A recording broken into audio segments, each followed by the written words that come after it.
வணக்கம் guys, welcome to Kala mission. நம்ம new syllabus wise பார்த்துட்டு வரதுல இன்றைக்கி என்ன பார்க்க போகிறோம் அப்படின்னு பார்த்தீங்கன்னா, அழகு 1 இலக்கணத்துலேருந்து ரகர வேறுபாடு. ஸோ அந்த இலக்கணத்துலேயே 25 கொஸ்டின்ஸ் வந்து கேட்குறாங்க. மொத்தம் 20 பார்ட் தான் இருக்குது. இந்த இலக்கணத்துக்குள்ளார மொத்தம் 20 பார்ட் செக்ஷன்ஸ் தான் இருக்குது. ஒரு செக்ஷனுக்கு ஒரு கொஸ்டின் அப்படின்னாலும் இந்த வீடியோவில் கண்டிப்பாக வந்து உங்களுக்கு ஒரு கொஸ்டின் வந்துடும். ஸோ எக்ஸாமுக்காக அந்த 100 கொஸ்டினில் ஒரு கொஸ்டின் நடிக்கிறோம் அப்படின்னு நினச்சிக்கோங்க.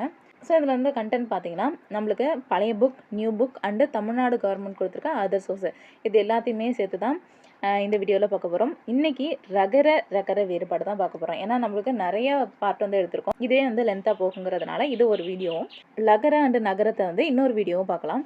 வேறுபாடு பார்க்குறதுக்கு முன்னாடி இப்படின்னா என்ன அப்படின்னு பார்த்தீங்கன்னா, இது வந்து மயங்கொலி சொற்கள் அப்படின்னு சொல்கிறோம். பார்த்தீங்கன்னா 8 எழுத்துக்கள் வரும். ஸோ இந்த 8 எழுத்துமே நம்ம எழுதுறது வேறுபாடாக இருந்தாலும் அதை ஒலிக்கிற முறை வந்து ஒரே மாதிரி இருக்கிறதுனால இதை மயங்கொலி சொற்கள் அப்படின்னு சொல்கிறோம். இது மொத்தம் 8, இதை மறந்துடாதீங்க. இதுலேருந்து 2 தான் இன்றைக்கி பார்க்க போகிறோம். ரகர வேறுபாடு. ஸோ ஃபஸ்ட்டு பார்ப்போம்.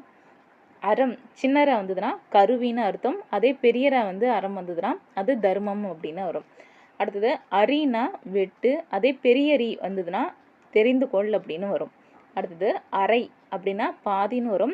அதே அந்த அறை பெரியறை வந்துருந்ததுன்னா வீட்டு உள்ளிடம் அப்படின்னு வரும், வீட்டில் இருக்க ரூம். அடுத்தது அறிவை அப்படின்னா பெண்ணனும், பெரியறி போட்டு அறிவை வந்திருந்ததுன்னா தெரிந்து கொள் அப்படின்னு வந்து பொருள் வரும். நெக்ஸ்ட் பாருங்க, ஊரை அப்படின்னா சின்னரை வந்துருந்ததுன்னா நகர அப்படின்னு வரும். அதே ஊரை வந்து பெரியரை வந்துருந்ததுன்னா சுரக்க அப்படின்னு வரும். அடுத்தது பாருங்க, எரி அப்படின்னா தீ.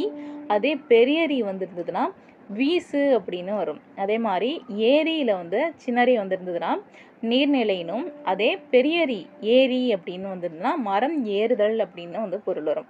ஸோ இறங்குதலை பாருங்கள், இறங்குதலில் சின்னரை வந்துருந்ததுன்னா இறங்குதல் அப்படின்னு வரும். அதாவது ஒன்று கூறுவோம் பார்த்தீங்களா, வருத்தப்பட்டு கூறுறதை இறங்குதல் அப்படின்னு வரும். அதே இறங்கு வந்து பெரியரை வந்ததுன்னா கீழே இறங்குதல் அப்படின்னு பொருள் வரும். அடுத்தது பாருங்கள், ஒரு கொடுத்துருக்காங்க. இதில் வந்து சின்னரு வந்ததுன்னா 1 2ல் வந்து வரும் நம்பர்ஸு. அதே பெரியரு வந்ததுன்னா பொறுத்தல், ஒருத்தார்க்கு ஒரு நாளே இன்பம் அப்படின்னு திருக்குறள் வரும் பார்த்தீங்களா. அப்போ ஒருனா பொறுத்தல் அப்படின்னு வரும் பெரியரு. அடுத்தது பாருங்கள், இருப்பு சின்னரு வந்திருந்ததுன்னா உலோகம் அப்படின்னு பொருள் வரும். அதே இருப்பில் பெரியரு வந்திருந்ததுன்னா புதர் அப்படின்னு பொருள் வரும். அடுத்தது பாருங்கள், கறி அப்படின்னா சின்னரி வந்தால் அடுப்பு கறி அப்படின்னு பொருள் வரும். அடுத்தது பெரியரி வந்ததுன்னா மாமிசம் அப்படின்னு வரும். அடுத்தது பாருங்கள், ஈரல் கொடுத்துருக்காங்க. ஈரலில் சின்னரா வந்ததுன்னா வருந்துதல் அப்படின்னு பொருள் வரும். அதே பெரியரா வந்ததுன்னா நெருக்கம் அப்படின்னு பொருள் வரும். அடுத்தது பாருங்கள், கரை. கரை வந்து சின்னரைனா ஓரம். அதே பெரியரை வந்ததுன்னா அழுக்கு அப்படின்னு பொருள் வரும். கடற்கரை, அதே மாதிரி ட்ரெஸ்ஸில் வந்து இருக்கிற கரை. அடுத்தது குறுகு அப்படின்னா சின்னரு வந்ததுன்னா அன்னம் வரும். அதே பெரியரு போட்டு குறுகு வந்துருந்ததுன்னா சுருங்கு அப்படின்னு பொருள் வரும். அடுத்தது பாருங்கள், கூரியனா கூர்மையான, சின்னரி வந்ததுன்னா கூர்மையான. அதே பெரியரி வந்து கூரிய அப்படின்னு வந்ததுன்னா சொல்லியபடி அப்படின்னு பொருள் வரும். அடுத்தது பாருங்கள், செருவில் சின்னரு வந்ததுன்னா திமிரு. அதே பெரியரு வந்ததுன்னா வயல் அப்படின்னு பொருள் வரும். அடுத்தது செரித்தலில் சின்னரி வந்ததுன்னா சீரணமாதல் அப்படின்னு பொருள் வரும். அதே செரித்தல் வந்து பெரியரி வந்ததுன்னா திணித்தல் அப்படின்னு பொருள் வரும். அடுத்தது பாருங்க, தறி. தறினா சின்னரி வருது அறிந்து கொள். அதே பெரியரி வந்ததுன்னா வெட்டு அப்படின்னு வரும், தறி. அடுத்தது திரை பாருங்க, சின்னரை வந்திருந்ததுன்னா அலை வரும். அதே பெரியரை வந்திருந்ததுன்னா கப்பம் அப்படின்னு பொருள் வரும். அடுத்தது துறவுல வந்து துறவு வந்திருந்ததுன்னா கிணறு வரும். அதே பெரிய போட்டு துறவு வந்திருந்ததுன்னா துறந்து விடுதல் அப்படின்னா இப்போ துறவு மேற்கொள்வாங்கள்ல, இல்லற வாழ்க்கையை விட்டு துறவு மேற்கொள்கிறாங்க அப்படின்னு, அதே தான் துறவுதல், துறந்து விடுதல் அப்படின்னு பொருள் வரும். அடுத்தது பாருங்கள், நிறைனா சின்னரை வந்ததுன்னா வரிசை, அந்த நிறை வரிசை அப்படின்னு சொல்லுவோம்ல அது. அடுத்தது பெரியரை வந்ததுன்னா நிரப்பி வைக்கிறது, அதை தான் நிறைத்து வைத்தல். அடுத்தது பாருங்கள், பறவை. இது மோஸ்ட்டாக அந்த எக்ஸாமில் கேட்கக்கூடியது. சின்னரை வந்ததுன்னா கடல் அப்படின்னு பொருள் வரும்.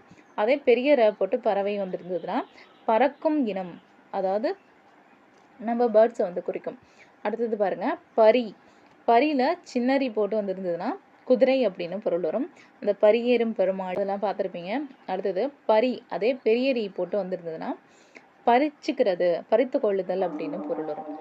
அடுத்தது பாருங்க, பொரியில் சின்னரி வந்துருந்ததுன்னா நெல் பொறி அப்படின்னு, நெற்பொறி அப்படின்னு வரும். அதே பொரியில் பெரியரி போட்டு வந்திருந்ததுன்னா இயந்திரம் அப்படின்னு பொருள் வரும்.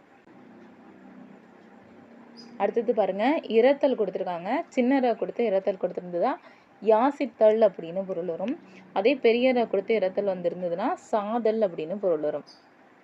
அடுத்தது பாருங்கள், உறவுல சின்ன ர வந்திருந்ததுன்னா வலிமை வரும். அதே பெரிய ர போட்டிருந்ததா தொடர்பு அப்படின்னு பொருள் வரும். அதே பாருங்கள், இறையில் சின்ன ரை வந்திருந்ததுன்னா உணவு. அதே பெரிய ரை வந்திருந்ததுன்னா கடவுள் அப்படின்னு பொருள் வரும். அடுத்தது மரம் பாருங்கள், மரம்ல சின்னதாக வந்ததுன்னா விருட்சம் அப்படின்னு வரும், அதாவது மரம் வரும். அடுத்தது பெரியரா வந்ததுன்னா வீரம் அப்படின்னு பொருள் வரும். அடுத்தது பாருங்க, சீரிய அப்படின்னு கொடுத்துருக்காங்க. சீரியலில் சின்னரி வந்ததுன்னா சிறந்த அப்படின்னு வரும். அதே பெரியரி வந்ததுன்னா கோபமாக அப்படின்னு பொருள் வரும். ஸோ இதோட ரகர ரகர வேறுபாடு முடிஞ்சிடுச்சு. நெக்ஸ்ட்டு லகர லகரவும் நகர வேறுபாடும் சேர்த்து வந்து ஒன்றா பார்த்துடலாம். இதே மாதிரி வீடியோ கண்டினியூவாக போட்டுட்ருப்போம். சேனலை கம்மியாக சப்ஸ்கிரைப் பண்ணி வச்சுக்கோங்க. Thank you guys.